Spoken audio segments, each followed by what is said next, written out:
안녕하세요. 놀기 위한 인컴 만들기 놀컴 프로젝트의 논의입니다. 여러분, 조물주 위에 건물주라는 말 한 번쯤은 들어보셨을 겁니다. 왜 많은 사람들이 건물주라는 단어에 열광하고 건물주가 되는 꿈을 꾸는 것일까요?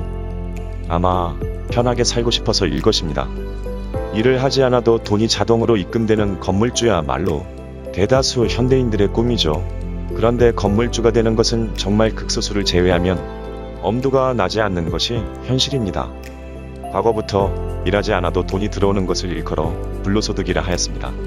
앞서 말한 건물주 역시 불로소득의 일부이며 그것은 부의 대물림이라는 인식이 강했습니다. 그래서 대다수의 사람들은 불로소득이 나와는 거리가 먼 것이라 여겼습니다. 하지만 세상은 변화하였습니다. 부가 부를 낳는 공식은 아직 여전하지만 여기에 새롭게 추가된 개념이 있습니다. 불로소득은 부로만 창출하는 것이 아니라는 사실입니다. 그렇다면 우리는 무엇으로 불로소득을 만들어낼 수 있을까요? 바로 시간과 노력, 즉 일입니다. 내가 매일 하고 있는 것이 일인데 무슨 소리냐? 나는 불로소득을 만들 수 없다. 라고 말씀하시는 분이 있을 것 같습니다. 그렇게 생각하시는 것은 당신은 기존의 보상 방식에 익숙해져 있기 때문이다. 라고 말씀드리고 싶습니다. 우리는 일을 하면 보상을 받습니다. 대부분의 직장인은 회사에서 일을 하고 월급을 받습니다. 대부분의 자영업자들은 자신의 점포에서 일을 하고 손님에게 돈을 받습니다.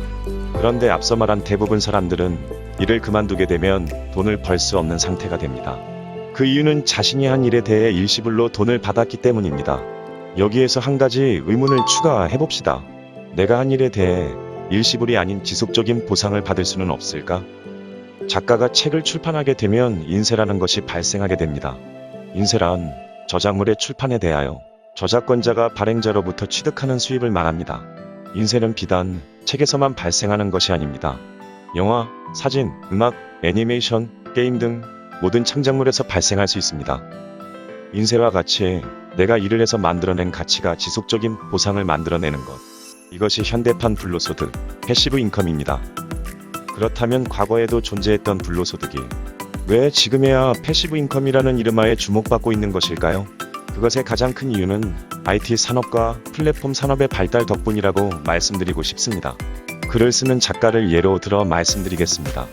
과거에는 누군가 글을 쓰면 출판사와 계약을 하지 않을 경우 자유롭게 자신의 글을 판매하는 행위 자체가 불가능했습니다.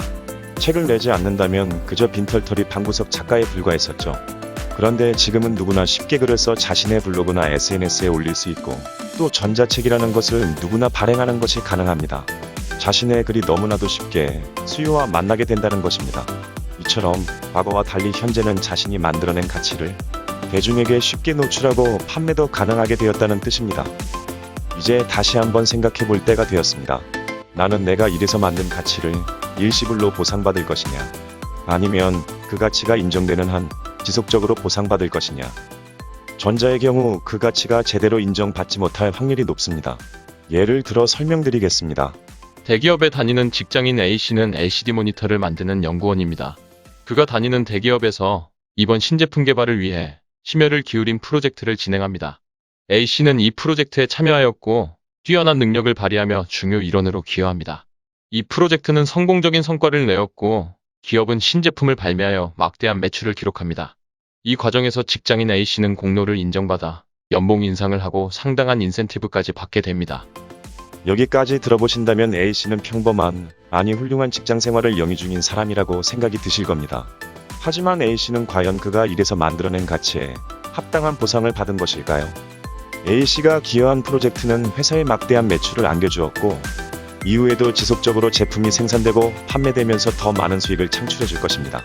하지만 A씨는 연봉이 올랐고 인센티브를 받았을지는 몰라도 A씨가 회사를 그만두게 되면 그에게는 더 이상 아무런 보상이 주어지지 않습니다. 보통의 직장인들은 직장에서 일해서 창출해낸 가치를 일시불로 보상받을 뿐 회사에서는 직원이 만든 가치에 대한 지속적인 보상을 해주지 않습니다. 다시 한번 A씨의 예로 돌아가 보겠습니다.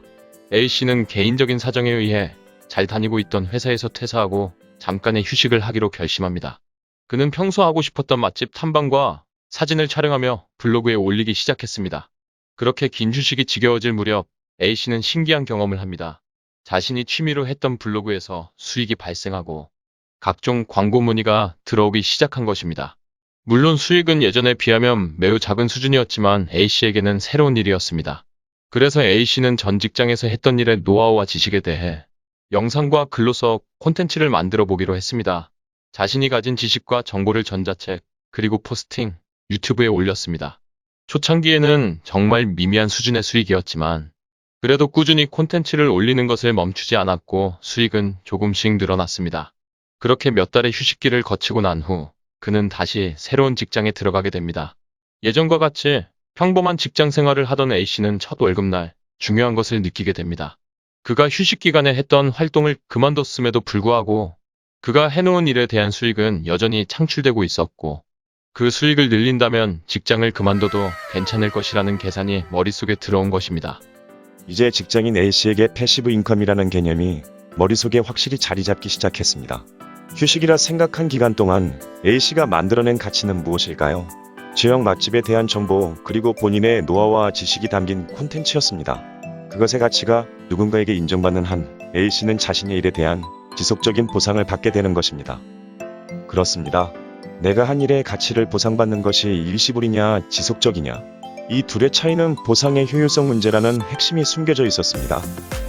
패시브 인컴은 놀기 위한 혹은 자유롭게 살기 위한 소득은 맞지만 그렇다고 놀면서 얻을 수 있는 소득은 아닙니다. 패시브 인컴은 앞서 말씀드린 것과 같이 우리가 일한 것에 대한 보상을 받는 가장 좋은 효율의 방식인 것입니다. 가진 것이 많지 않은 우리는 일을 해서 돈을 벌어야 합니다. 하지만 이제는 일을 할 때 반드시 생각해 보세요. 어떻게 일을 할 것이며 어떻게 보상을 받는 것이 가장 효율적일지를 말입니다.